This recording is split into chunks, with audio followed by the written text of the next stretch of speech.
Hey there guys, this is Zoom from Pioneer, and today I was thinking that I could bring you my Madolche deck profile. Now I know that this deck has picked up quite a lot of attention in the last couple of weeks, and that's because of this little girl right here, Jelly.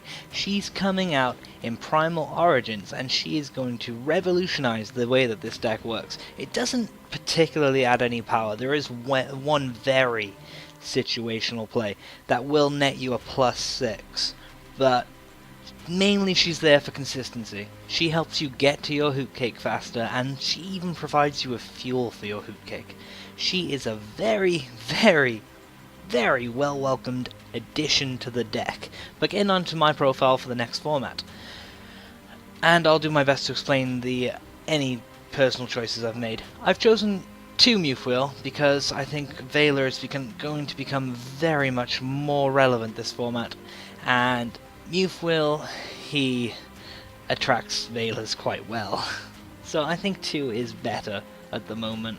And plus, it always deals with the Messenger Latos that happen to sneak their way into your hand, which is why I'm only running 2 of him as well. He is a horrible draw. You always want him in deck, you never want him in hand, because he forces you to make the Mewfwheel into Messenger Lato play, when really you want to be going for Hoot Cake.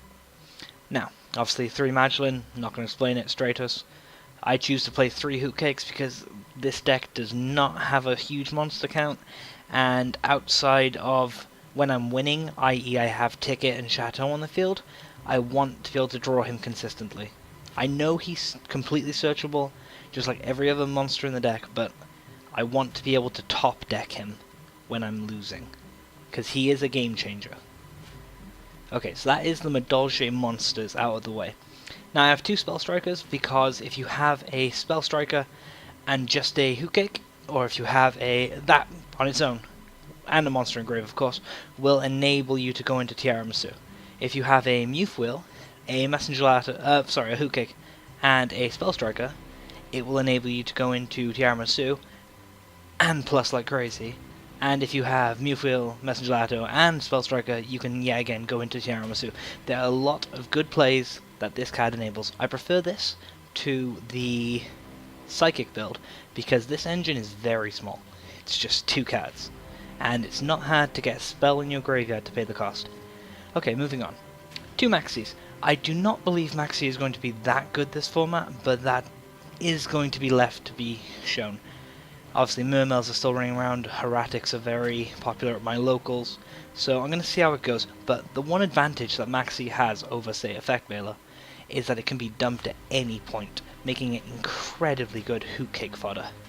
Okay, moving on. Effect Veiler. It's Effect Veiler. It's coming back this format. There's going to be a lot more monsters with independent effects that you want to stop. And now that you can afford to drop an Effect Veiler and you're actually not going to minus off it like you would in the Dragon format, this is a great card to be running. It fills your grave with fuel for Hoot Cake, and it is brilliant. I'd recommend 2. I think 3 is a little bit overkill because it can't be as dropped as easily as Maxi, but I think 2 is brilliant. Next, Thunder King. I have been questioned on it. A couple of times I've been accused of pre-siding it, but yes, it conflicts with Ticket, yes, it conflicts with my Pot of Dualities, and yes, it conflicts with Magdalene. And Messenger Lato while we're at it. But a lot of the decks in the meta right now, this hurts them like hell. And this deck can survive past turn 3 and 4. It's not the type of deck that explodes and then struggles to come back. I'm perfectly happy to sit on a Thunder King with back row and stay there for half the game, which I've done. And then as soon as that Thunder King, your opponent wastes their resources to get rid of him. You just go, okay, that's great. Now I'm going to use all that advantage I just gained and come back and slap you for game. It's an amazing card.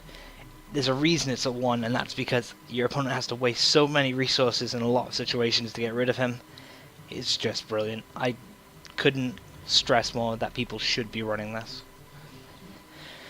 Generic Darkle, have to run it. Pot of Dualities, it's a really touchy subject. I know that a lot of Madolche players say this is a bad card, and I kind of want to agree with them. But Madolches, if they can't find their engine soon in the game, it can go downhill. And when you're only running, realistically, a few cards, looking at Madolche, Hootcake, perhaps Ticket, and a generic, and any Madolche, that's the only real cards that can get your engine. If they get stopped, you're in a bad place. So I really feel like that extra speed is needed. And plus, going Pot of Duality into Madolche is amazing.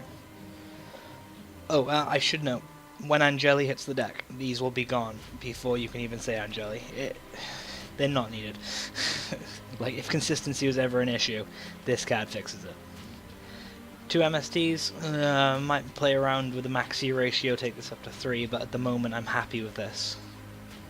The 1 Book of Moon, it's great for dodging Veiler, especially with a Madolche. The amount of times I've played Madolche, they've gone Veiler, I've gone Book of Moon, and obviously Madolche's effect resolves fully, because Veiler requires the monster to still be face up at resolution, and you get your search, then protect your Madolche, next turn flip summon, you get another search. That sort of advantage you get over your opponent, and the setup is, it can turn games. Next I'm running 2 Forbidden Lance. It's just something I've been playing along with. It's okay, I like it. I mean, I'm tempted to take it out, but I do think it's going to be good this format, especially with a lot more back row ridden decks like Boojins, for example. Just the 1 ticket, a lot of people think you should play 2. I've even seen some very, very bad players playing 3, but people need to realize this is a once per turn effect card. It's not like Wind Up Factory or Black Whirlwind. You can only have 1, and if you play this deck properly, you'll know that you guys searching like crazy. You do run out of targets. You don't need multiple tickets. You hardly even need multiple chateaus. The only reason that you run more than 1 chateau really is because Field Spell Wars. And even then, you can shuffle these back in. Like, a lot of people, when I say I play 1 ticket, they go, oh, but what if it gets MST'd? It's like, great, my opponent's wasted an MST for a 1-for-1, which is always good in my books. And I can just, that enables me to go to Yaramasu. I do not have to worry about putting a Madolche monster in the grave. I can just go Madolche, play Protect the Castle, summon second Madolche, go to Yaramasu and shuffle back your crap in. Just because you destroyed my Madolche ticket. And then, my ticket's back in the deck, I can just search it out and keep playing. It is fine at 1. The only time that I regret only having 1 is when I come up against a deck that can banish spell or traps. And that doesn't happen rarely, and now that Fate is at 1, it's unlikely that they'll be wasting it on ticket. It's more likely they'll hit Chateau, but even then, they're even more likely to go for your monsters. So, even if this gets fated, end of the day, I'm pretty happy with that. 2 Chateau, I feel like I just covered that perfectly. The 1 Palooza, I don't know why people don't run this. It is a win condition. After your setup, 2 or 3 turns in, you're probably going to have excess Madolche monsters, mainly because of Chateau's return to the hand effect, and you're probably going to run out of things to search for if you're winning. So, Palooza's great, and if you open with it, it's a Madolche in the grave. It's just one of those cards. You need to run one of them. Bottomless, not going to say much. I choose to run 2 Mirror Force. I feel like it's better than Deepers in this format, and one of the big contenders for that is Boojins. They obviously can negate effects that target a Boojin monster with the help of Boojingi Turtle.